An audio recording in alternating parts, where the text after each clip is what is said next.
Yeah, well, let's dig in. Hello, everybody. I'm David Cooks, and I tell you what, we know that paralysis can take on many forms. It can be physical like mine, or it can be psychological. You put your mind to. And what we try to do is feature stories that go from difficult places to fulfilling purpose. What seems impossible can be done by you.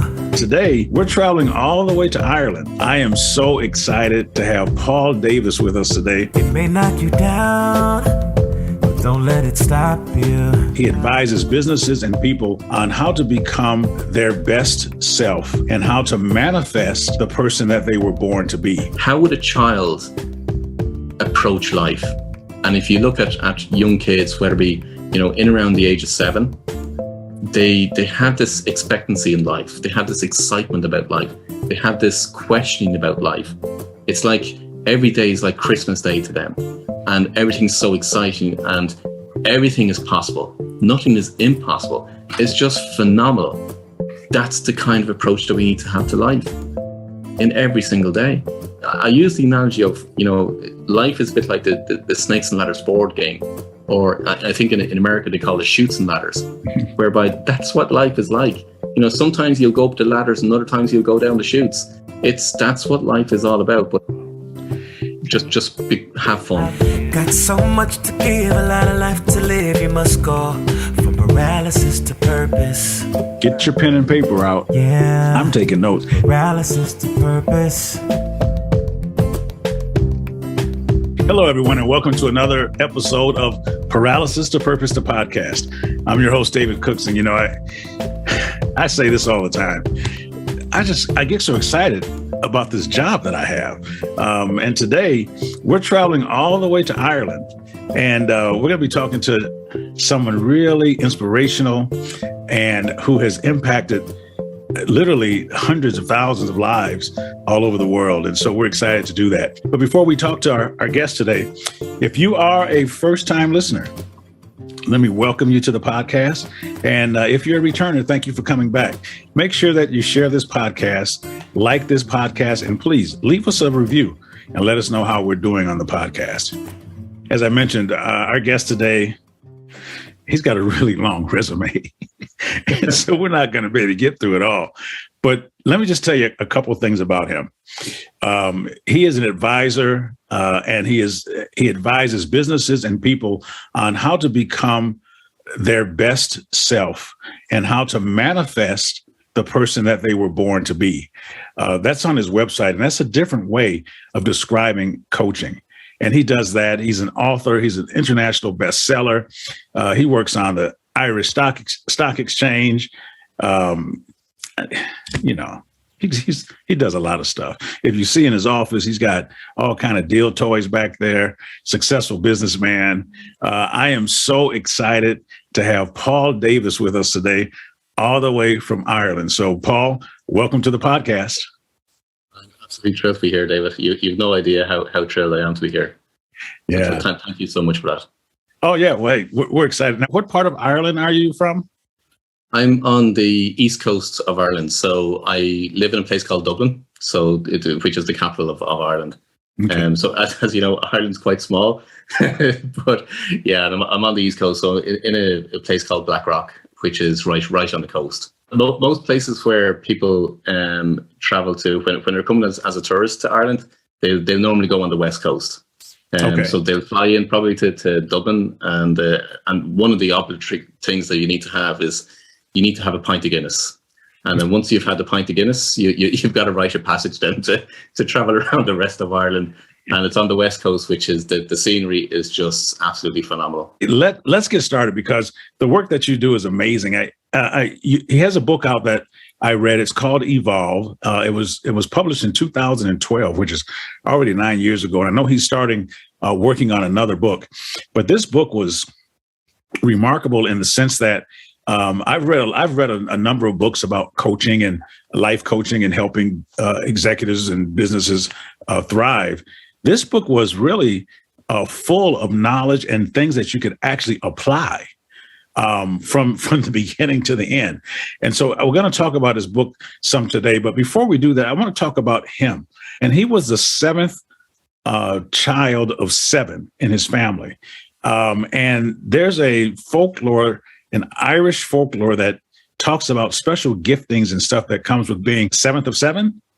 Yeah, that's how you say it. And I want you to talk about the gifting that you had as a young child, because you were able to see beyond what you could actually see, literally. And that helped people shape their lives. And eventually that helped you in what you've done professionally. So talk about that as a child and when you really start to notice you had a gift. Yeah. So it was quite obvious when I was growing up, because so to explain the folklore for our listeners, I was born the 7th son. And being the 7th son in Ireland, you would typically have, it's associated with being gifted, and normally in the healing side of things. Now, when I was writing the book, I understood that I was the 7th son of a 7th child. And that's what I put in the book. But then I had never shared the manuscript of the book with anybody in my family. So when the book was eventually published in 2012 and my mum read it, she pulled me aside and said, "Paul, you're not only the 7th son, but you're also the 7th son of a 7th child of a 7th child." So there's actually 3 generations of being the 7th child. So being the 7th son means that you typically it's the 7th son of a 7th, which will have healing gifts. And there's different ways that my brothers would attest to me in respect of having that healing gift. And normally when in Ireland, people will use that healing from, to do with, whether it be cattle, whether it be animals. But for me, it was actually healing people. So as a child, a really young child, probably up until about age 10, people would come to the house and I would do a healing session for them.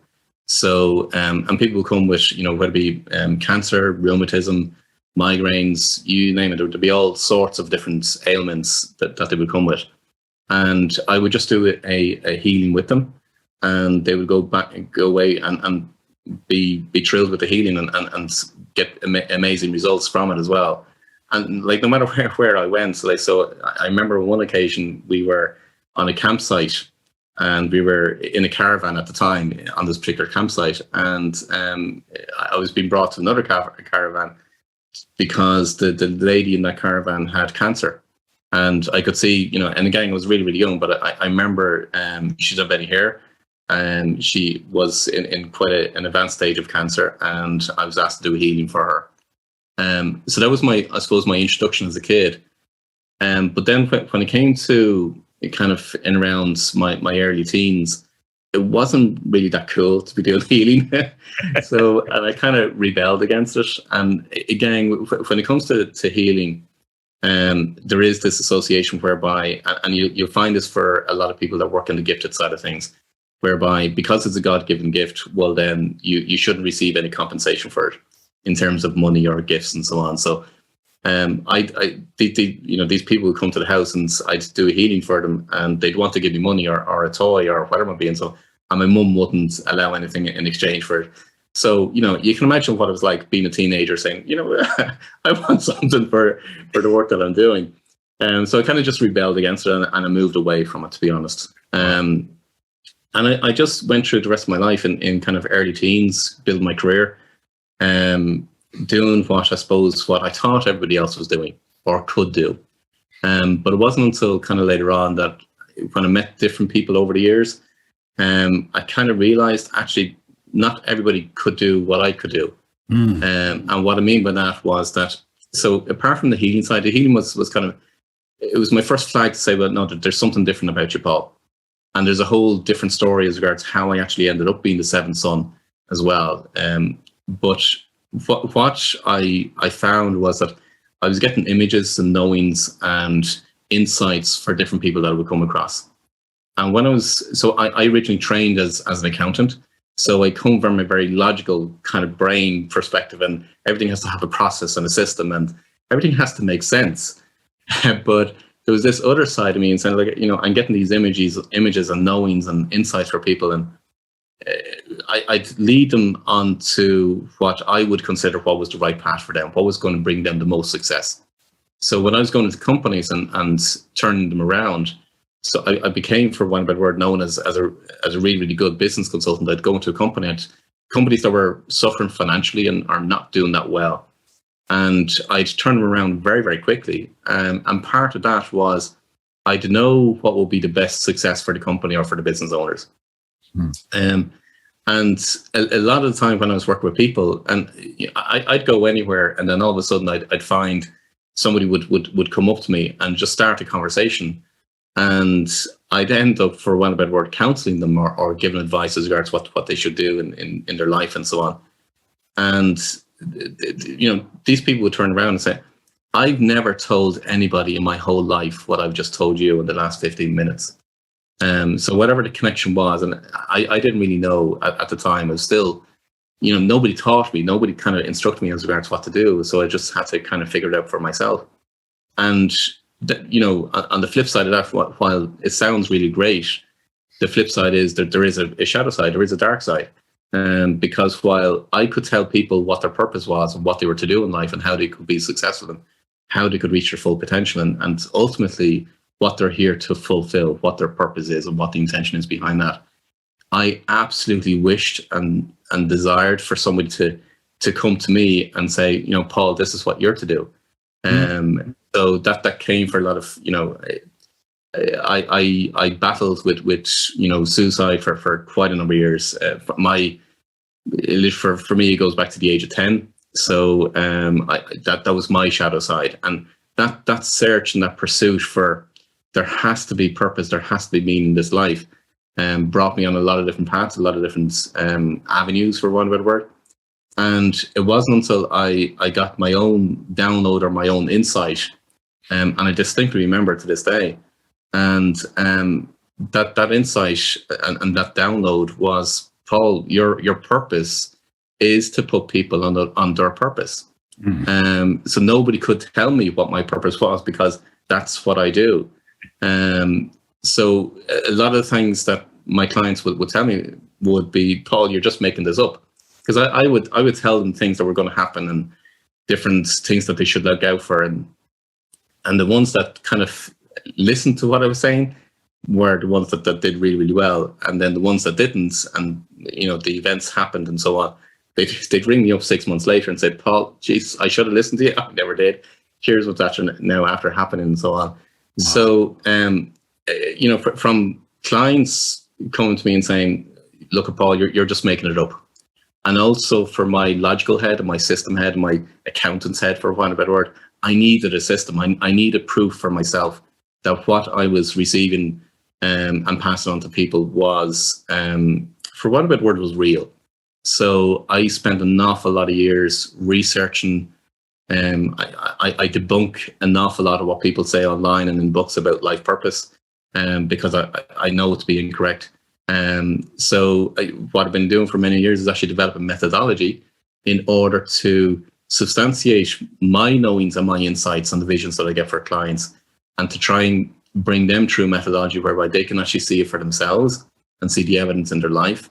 And then when they do, now they can accept it a little bit more. And now I no longer, thank God, get the comments and sense of, Paul, you're just making it up, because now it makes sense for them. And that's my primary function right now at the moment is literally, I've a big mission that I want to fulfill, and I want to reach. I have a big number of people, but I want to reach as many people as I possibly can in the world to put them on the right track, because I know the difference for them and I know what they're to do. And that's when I see God at work, it's just absolutely phenomenal. The perfection of everything is just phenomenal, and that's what I absolutely love doing every single day. You gave us a lot. So you were involved in, you had a healing ministry as a child, and that was one of the first manifestations of these giftings that you had. And people would come to your home, and you would pray for them or touch them or whatever your process was, and they would leave healed. And you said that as you became a teenager, you kind of became uncomfortable with that. I find that interesting, that because you were really helping people, but I think the message in that is that you needed some covering, you needed some training, someone to to help you to understand the gift. Is that one of the reasons why you do what you do now professionally? It's part of it. I gave it up partly because it was never really fully explained. And when you're age 10, you know, and you're not told what's actually happening, what you're doing, and everything seems weird. So therefore, you know, I do a healing, but I never really knew what I was supposed to do, for want of a better word. So yeah, I would do hands-on healing. I would kind of say that prayer in my own mind with an intention behind it for the person to be healed and be better and so on, and to see them in their purest form. But I didn't have any coaching. I didn't have any teacher to explain what was actually doing. So therefore, you know, when your friends are out playing and you're inside doing healing, you're kind of saying, you know, what, I couldn't make sense of it, to be honest with David. Yeah, and trying to find a balance. As a teenager with this fantastic gift that you didn't ask for, you were given, and now you've got this conflict between I'm doing this good work or whatever this is over here, and I want to go play basketball or hang out with the fellas, and you didn't have anyone to help you with that. And the other side, you want to fit in as well.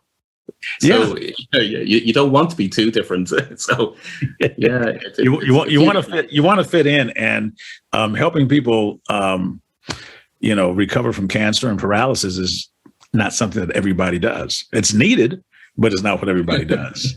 And then the other thing you mentioned was the dark side, you know, and how it's interesting how you had this thing that was so positive and helping so many people, but you were struggling with your own identity and trying to figure out your own purpose. It's interesting. You were fulfilling a purpose, but at the time you didn't know it.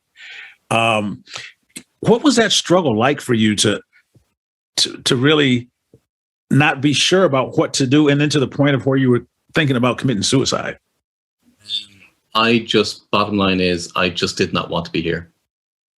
I absolutely, and anybody that hasn't contemplated or thought or even planned or even considered suicide will never get that. And they just won't. It's so difficult to connect with. But I literally just did not want to be here, because let me just elaborate on some of the gifts. One is the healing side of things, but also I'm an empath and I'm also an intuitive. So being an empath, I get to feel at a much, much deeper level what a person is feeling. And I say myself in sense of it's at a soul level of what that person is feeling. So even though somebody might wear a mask or they put on a persona that everything's great and everything's happy and so on, I get to feel what that person is really feeling inside. So if you can imagine when you're picking that up from other people that are around you, that's actually quite overwhelming. When you're then adding on to that from an intuitive perspective, and you're picking up an awful lot more information and some information you don't really want to get, but you don't have any control over, it's quite difficult to deal with. But I absolutely, looking at it now, I can absolutely say, do you know what? I wouldn't wish anybody to go through it.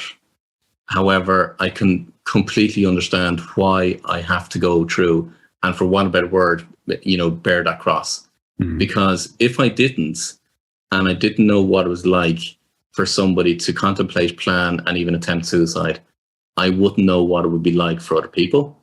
And second of all, it wouldn't have given me the impetus to do all the research and the knowledge. Like I've been around the world in learning from all the best mentors that I can possibly learn from and so on, and researching for my own knowledge and own understanding of the underlying causes of depression and suicide and so on. If I didn't have that cross to bear, well, then I would never do any of that research. And for a lot of people that come to me, and I'd have individuals that would be considered to be highly successful. I mean, they have all the money, all the cars, all the houses, all the, you know, everything that anybody could possibly wish for in their lifetime. But they will come to me and say, Paul, I just don't want to be here. And when I talk to them in my definition or my understanding of depression and suicide ideation, and I give them the reasons why and so on, they know they know I know, if that makes sense.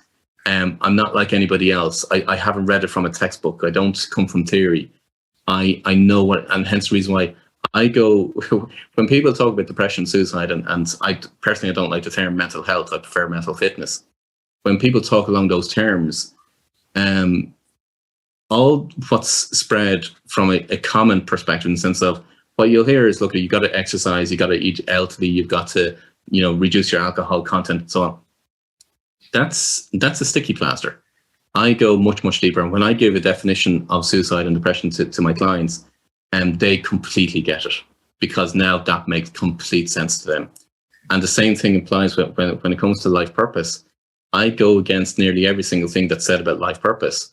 And when I say it to my clients that come to me, say, yeah, I've been searching for years for my life purpose, and what you've just said in the space of 5 minutes completely, totally, and utterly makes sense. Wow. And that's the reason why they haven't found it. Well, I had no idea about the thoughts of suicide, because that wasn't in the book or anything I read about you. But that's and thank you for sharing that, because that is a real it's a real issue. And for you, though, it was part of your development in terms of the depth of what you would do and eventually impact other people's lives with. That's remarkable. Before we started recording, what we were talking about, what a gift that is to have. But you did say there's a cost that comes with these things. And so often I think we are looking at other people's lives and say, man, I would love to be in their position or love to be, where they are, but we don't know what they've actually been through to get to what they have right now. And part of your story as well. Let's move forward a little bit, because we could talk about that for another 35 minutes. But you were able to kind of harness this gift and figure out how to use it and what it was for. And it's interesting. You talk about purpose, and one of the things I love to speak on is purpose as well. And I don't have the giftings necessarily that you have, but I've also believed, though, much like you, that your purpose is within you, and it is downloaded, and you just need to be able to find that. In your book, you talk about the importance of having a spiritual component in your process of becoming the manifested person you're supposed to be. Can you just talk about why having some sort of relationship, as you call it in your book, with a higher power is important, and how that impacts your understanding of purpose? I think it becomes from the perspective of you're here for so much more greater. So let me explain that. I've identified 12 different states of what I call states of being. Okay, and 5 of those states start off with despair, hope, belief, knowing, and mastery. So despair is quite obvious, and there's quite a number of people that would have experienced the state of despair. And when you move from the state of despair into the state of hope, it's you're looking towards the future. There's something ahead, and that's where you're a little bit more planning. And then you move into the state of belief. And state of belief is where people's definition of ego, our personality, comes into play, whereby now we're a little bit more confident about what we can achieve. We're fully out there. We absolutely believe in the amount of success that we can actually have. We totally are confident about our abilities, what we can achieve and what we can do. And that's in the state of belief. It's all about us. But things happen in the universe. And what happens between the state of belief and what I call the state of knowing is what I call the threshold line. And it's that threshold line that people will be, for one better word, tapped on the shoulder and say, you've got to step over. And when you move into the state of knowing, it's now no longer about you, it's actually about everybody else. And it becomes more about what's the impact that you want to make, what's the difference you want to make in this world. And a lot of people, so there's a few different states in between the state of belief and the state of knowing. But within that, people will go on this journey of seeking knowledge and seeking wisdom and seeking information and finding about who are they actually. And a lot of people, what they do is they'll either go for, work with a spiritual teacher. They'll go to all different places around the world, Machu Picchu or whatever, to try and find themselves, which you don't. Everything's within yourself. So within that tap on the shoulder is God. It's the universe. It's higher power. It's whatever terminology that people feel comfortable with. And can many people live a life without a spiritual connection? Yeah, they absolutely can. Are they missing something? Hugely, absolutely. I have zero doubt, absolute zero doubt that there's a higher energy. I have no doubt whatsoever in my mind, because there's so many circumstances, and I've seen so many different things, and I've seen the perfection of how the universe works, how God works. And I use the analogy of the feather, the brick, and the truck. And what I mean by that is that there's nudges that we will get from the universe or your unconscious, whichever way you want to look at it, whereby it's like the light touch of a feather, whereby somebody says something, or you're in a conversation, or you watch a movie, and something inside resonates, and it's calling you forward into something greater. But we ignore those feathers. And if we ignore the feathers, well, then the brick comes along. And in the book that you refer to, Evolve, I call myself the brick. And I know that because people find me in all different ways. And I quite strongly say, look, here's what your purpose is, here's what you need to be doing, and so on and so forth. And if you don't listen to me, well, the truck's going to come. So when that happens, well, then nobody wants the truck in their life, believe me. But when you're in a state of knowing, and you get to that, people will talk about having a spiritual awakening, or a moment in their life whereby the light is shone upon them. That's when they realize, actually, no, they're here for something greater. Mm. And that's why it is just so, for me, that spiritual connection is huge. So it's somewhat complex, or maybe even difficult for a person to find that space or that purpose that's in them on their own. It sounds like you need a tap on the shoulder or someone or something to help you to get there. It's not something that you will probably find on your own. Is that what you're saying? It's so difficult to find on your own. So difficult. Some people, let me put it this way, there was a book that was written by Napoleon Hill. And most people would know Napoleon Hill's book as being Think and Grow Rich. However, what they don't realize is that actually, no, he published another book, but it was published after his death. And that was Outwitting the Devil. That was the title of the book. Mm. And within that, Napoleon Hill talks like a conversation that he's having with the devil. And within that, he says that the devil says 2% of the population know what their purpose is and are fulfilling their purpose. That 2% of the population, I don't go near. The other 98% of the population, they don't know what their purpose is. And how I control them is through fear. Now, if we look back over the last 2 years in relation to the pandemic and any other recession that we've gone through, or any other thing that happens in people's lives, whether they're going through financial difficulty or a medical problem or whatever, fear shows up. Well, in Napoleon Hill's book, he talks about the devil controlling people through fear. So it's very difficult for people to know what their purpose is. But if I was to take the statistics from Napoleon Hill, well, then I would say 2% of the population know what the purpose is, and therefore they fulfill their purpose. Mm. The other 98% don't know, and it is actually very difficult for somebody to find out for themselves. Wow. One last thing before we take a quick break. You talked about the importance of mental fitness, is what you called it. It's also known as mental health. I love that switch to mental fitness. Can you just really talk about, in your work, some of the challenges that you faced as you deal with people, and some of the inability to maybe get to that higher level of consciousness, and how you help people get there?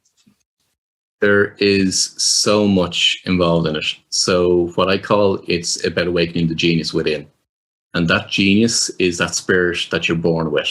It's those innate abilities and those innate gifts. So what I talk about your genius pendulum, and everything I can bring back to your genius pendulum. So when somebody is out of equilibrium, well, then that's when other things will show up by way of fear, anxiety, depression, you name it, all the different things, all those feelings that people perceive as being negative. That's when your genius pendulum is out of equilibrium. So a lot of the work that I do, and I do it through my community and when I work with clients on a one-to-one basis, is to bring that genius pendulum as much as possible into equilibrium. And that's where I talk about mental fitness. What we're constantly doing is removing all those things, those triggers, those emotional triggers, those anxieties, those fears that hold people back, and then maintain themselves within as much as possible within equilibrium. And then that's now how life becomes a little bit more effortless. And you're in line with your unconscious, and you're in line with, as you mentioned earlier on, that spiritual connection, that much, much higher connection. You said the genius pendulum, and I love these. I love your language. And so in all of that, it sounds like you're saying that you can actually live a balanced life. And once you get to that place of balance, and we're not talking about how much you work and how much you play. We're just talking about psychologically and emotionally and mentally being balanced. From there, you can really begin your journey to understanding purpose. Life becomes so much easier, and therefore for you to fulfill your purpose becomes so much easier. And that's where now you're working, the best way I can describe it, you're working hand in hand with the universe. Wow. Where some people may have said the term in the sense of, when you're in a state of flow, the state of flow is everything seems effortless, and you're, time, space just disappears, and you're just completely in the zone. Well, imagine living your life like that for the majority of your time. That's in a state of equilibrium. Wow. Well, this is a great place for us to take a quick break, because when we come back, we're going to try to get into his book some. Toward the end of his book, he gave some everyday success habits is actually the title of the chapter. We want to walk through some of those things that would make a difference in the quality of your life, and probably the quality of the people that are around you as well. So we'll be right back on Paralysis to Purpose, the podcast, with our fantastic guest, Paul Davis, all the way from Ireland, right after this. We hope you're enjoying Paralysis to Purpose, the podcast. Be sure to follow us on Facebook, Instagram, Twitter, and TikTok at Paralysis to Purpose for more updates. Also, check out David's website at davidcookspeaks.com to learn more about his mission and purchase his book, Getting Undressed, From Paralysis to Purpose. Hello, everyone, and welcome back to Paralysis to Purpose, the podcast. Again, I'm your host, David Cooks, along with Paul Davis, yes, all the way from Ireland. And what a great guest we have. We ended the last portion of the podcast talking about the importance of mental fitness and how that impacts our lives. And I want to, the very first time I met you, Paul, I remember one of the things you mentioned was, we've gotten purpose all wrong. We're going about finding purpose the wrong way.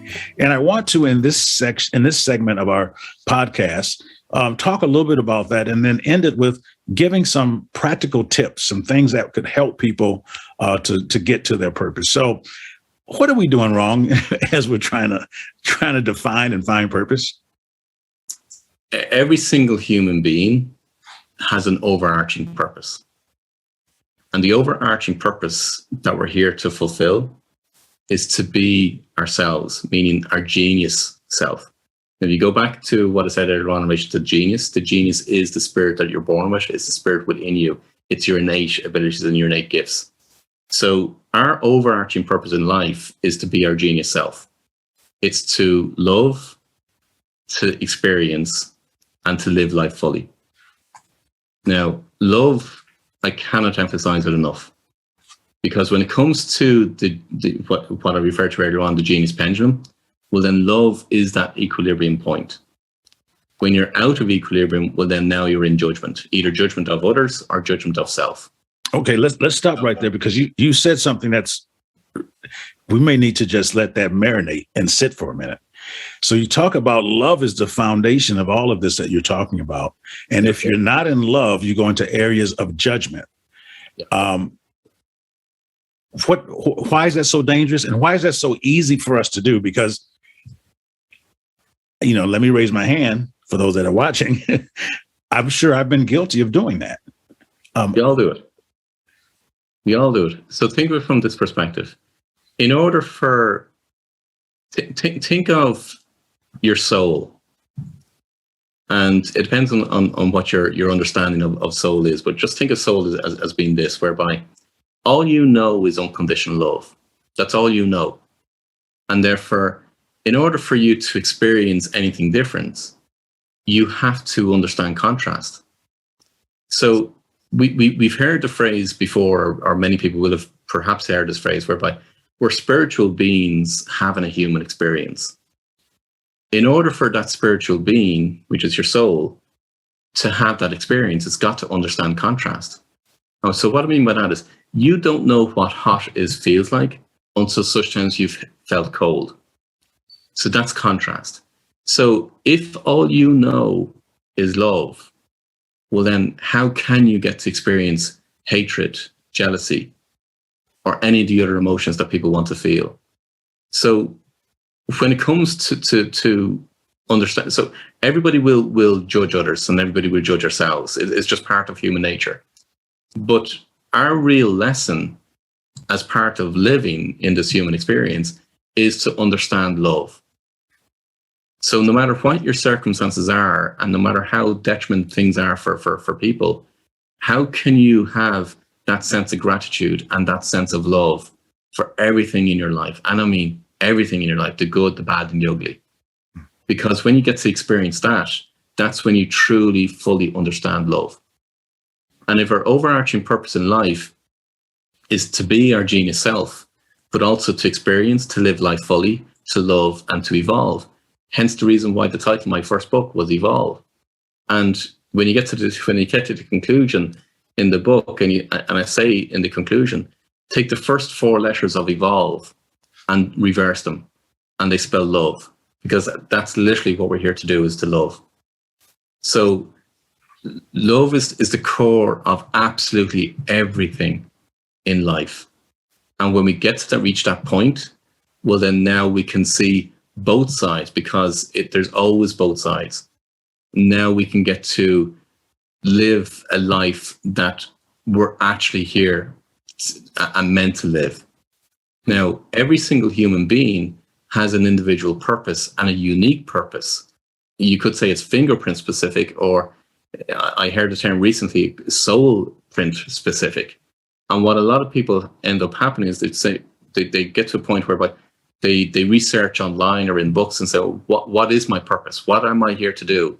What's life all about? What's the meaning of life? So they're typically what people will search for. And what they'll find is that, they'll come across books or people talk about, well, find your passion.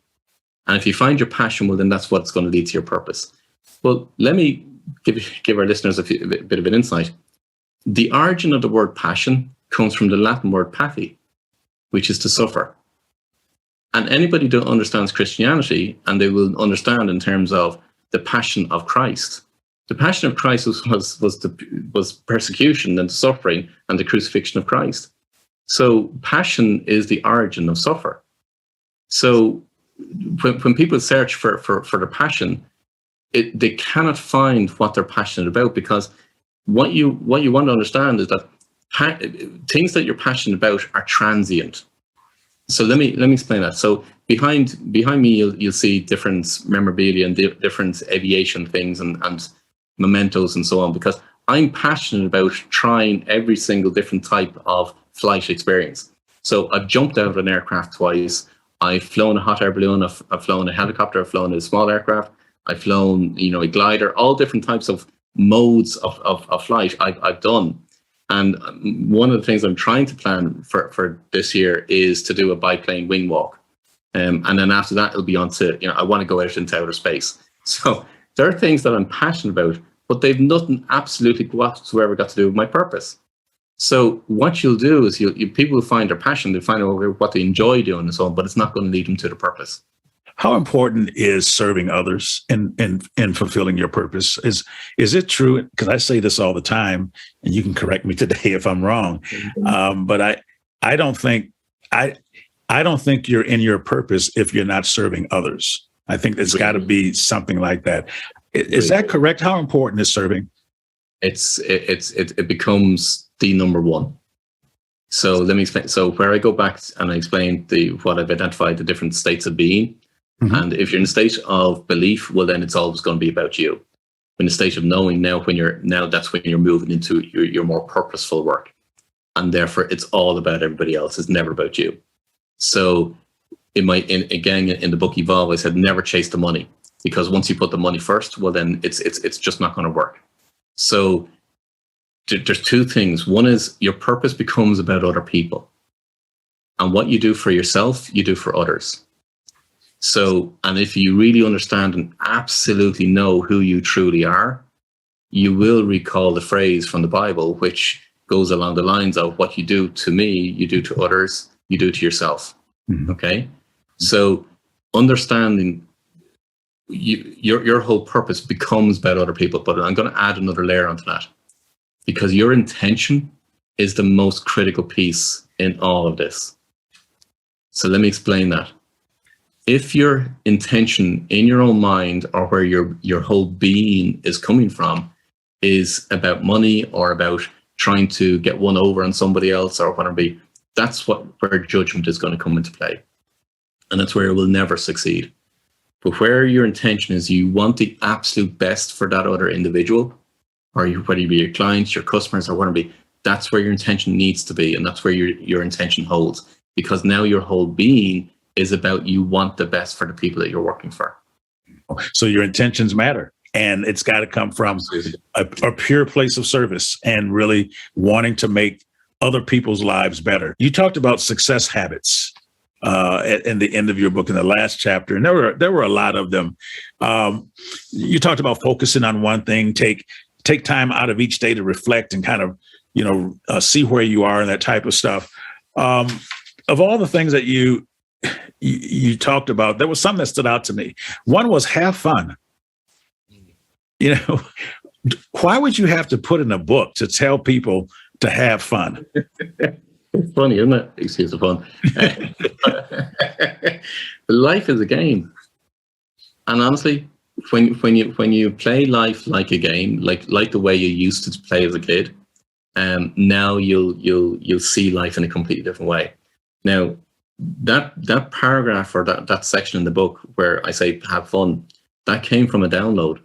That download was literally, the message was, Paul, they need to know how to have fun.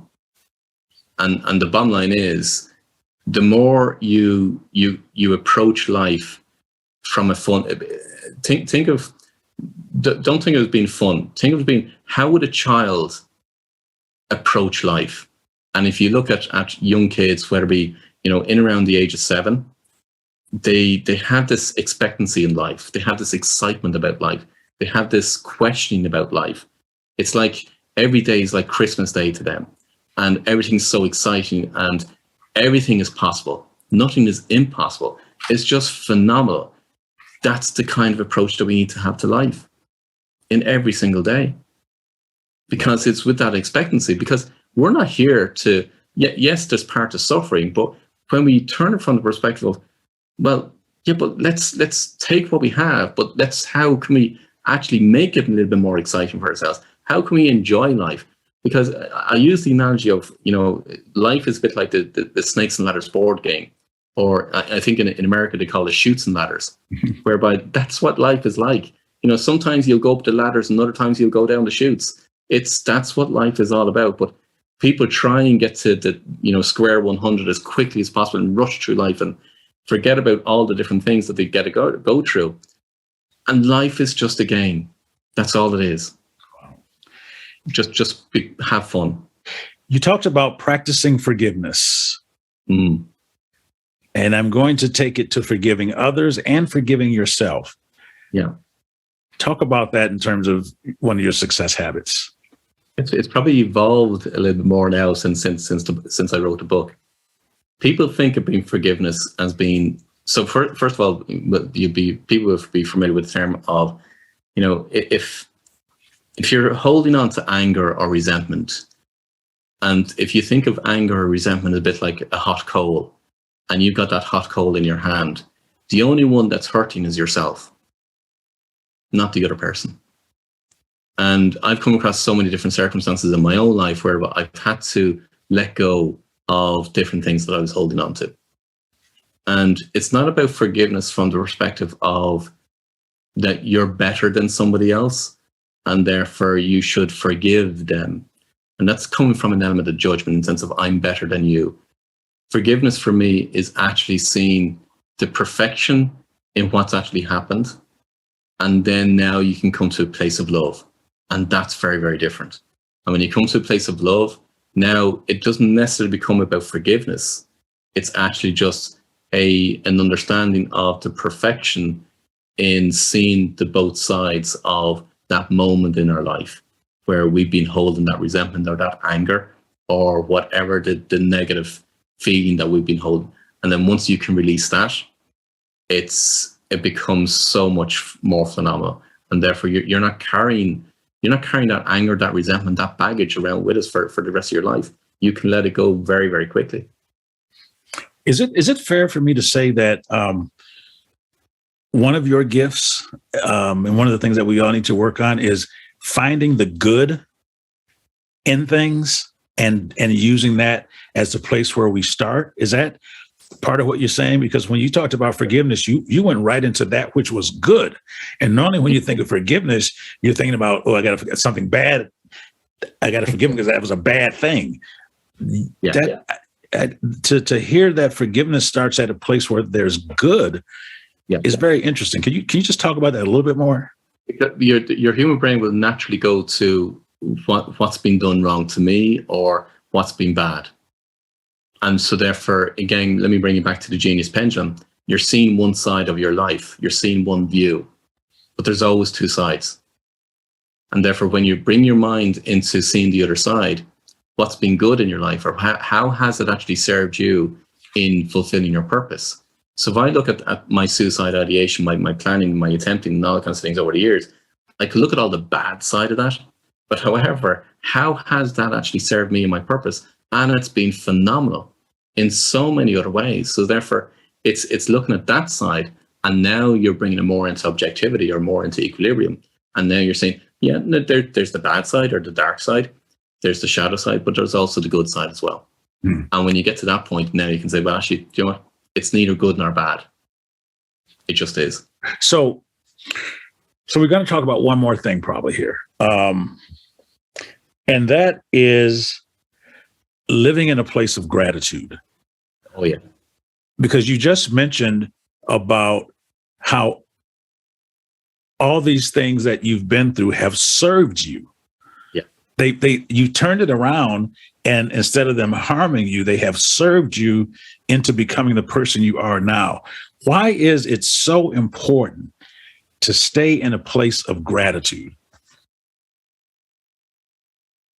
When you understand love, you understand gratitude.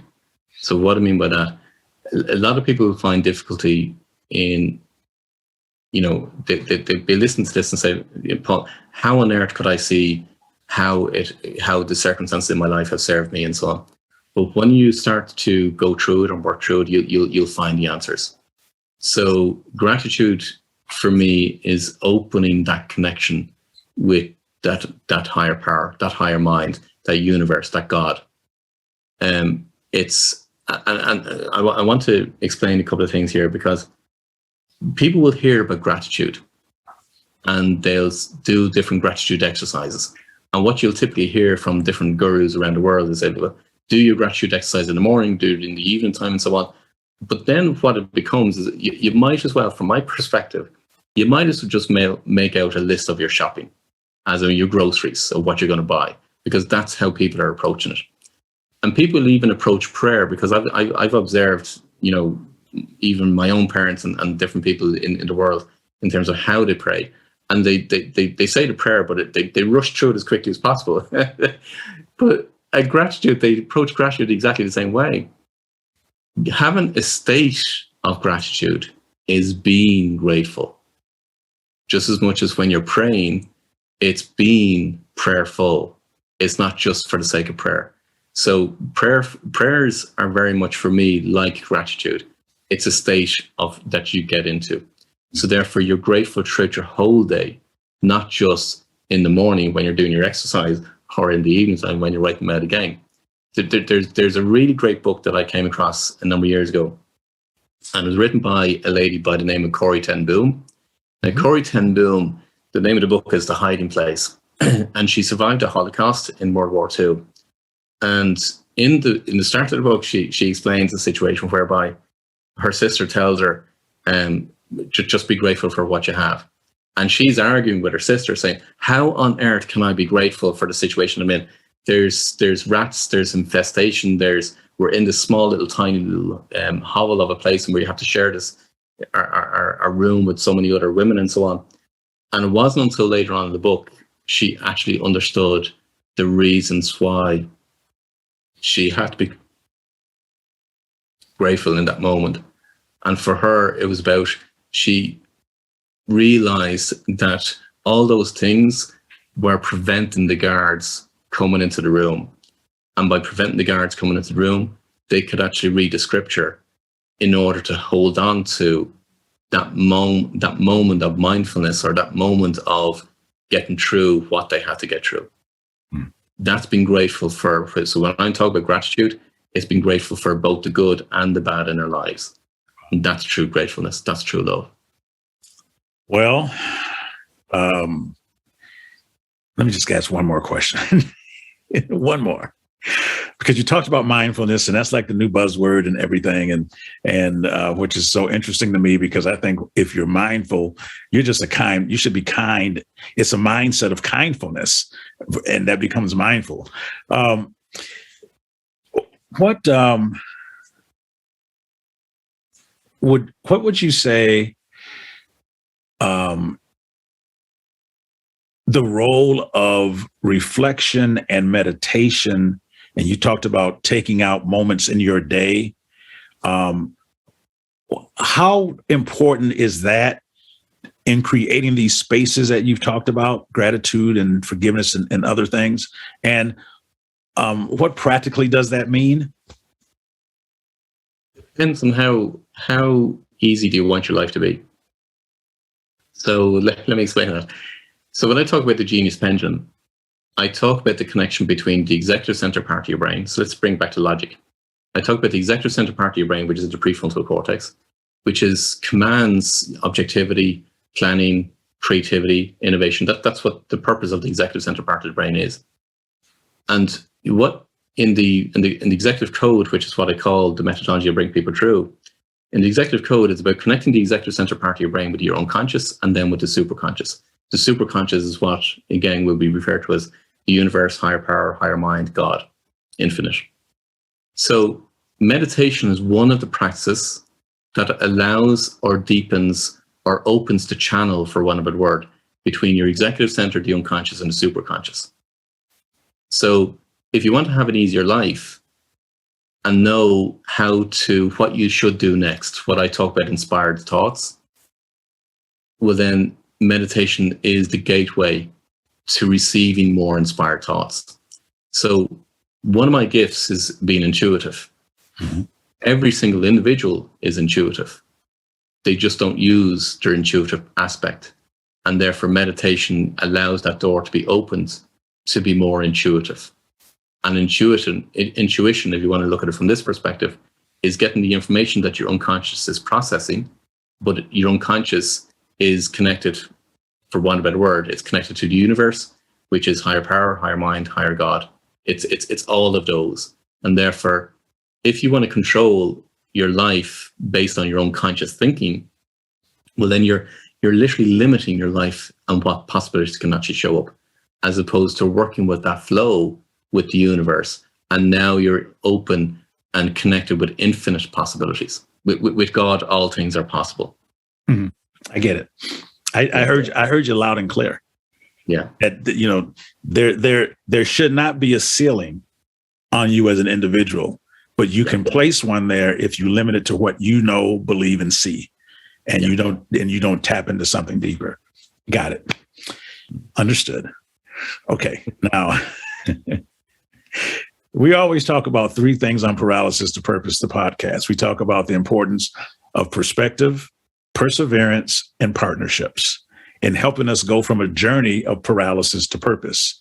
And we talked about some of the area of paralysis today. You talked about mentally and emotionally and some of the things where people can get stuck. And you do a great job of taking them on that journey to their purpose. When you hear the word perspective, what comes to mind to you as you lead people from paralysis to purpose? Law of duality. Immediately what comes into mind. Because people's perspective is they will see one-sided of something. And when you understand the law of duality is the universal law of duality, there's always both sides. So when you force, for want of a better word, if you force your conscious thinking into seeing the other side, now you're going to be more objective. And then that's where you can get to the point of love. And that perspective that you're talking about prevents you from becoming judgmental. Exactly. Beautiful. Yeah. Perseverance. My theme for this year is momentum. So momentum for me is keep going forward, keep taking action. Perseverance is absolute in every single thing, because, think of it this way. In my mind, immediately what comes to mind is that, a dripping tap will always fill the bucket. If you look at a waterfall and the rocks that are underneath at the bottom of the waterfall, and the waterfall's been pouring for decades, and you can literally see the impact of the waterfall on those rocks below. That's what perseverance is. You just keep going. I could have given up, and believe me, I came to many, many brink, and I could have given up many, many, many times, planned it many, many times. But on the other side, there was something inside of me that said, Paul, you've got to keep going. There's an answer to this. You've got to find that answer. And that's what drove me in order literally to do the research that I've done over the years to find that answer. That's perseverance. A dripping faucet fills the bucket. I love it. And lastly, partnerships. How important are they on that journey? It comes back to asking for help. So some people will come into your life for short moments in your life, and some people will come into long periods. I'm married now 30 years to my wife, and that's the most amazing partnership that I have, apart from my partnership with a higher being or a higher God. There's other people think of partnerships from the perspective of it's who are the people that you can collaborate with for something much, much greater. And therefore they're the people you need to reach out to. And in some respects you could say it being asking for help, but actually not, because you can make a much, much greater impact. It's collaboration. Fantastic. Well, I'm gonna give you the last minute on the podcast. If there's anything that you would love to leave the listener with, I mean, you've given us all these nuggets, but what else would you love to say on the way out? I have to try and avoid getting emotional here in this one, but what comes to mind for me is knowing your true life purpose is the single most powerful way to reach your full potential. If anybody's listening to this, apart from, we've covered a lot of different topics just in this short space of time, David. I've lost two brothers. My first brother was, age 53, sorry. I was 43 at the time. My second brother was 56. He passed away on the 1st of September, just gone. They're young ages. And there's also many, many people that have come across over the years that also passed away on a very, very young age. Do you really want to get to the end of your life and look back with regrets?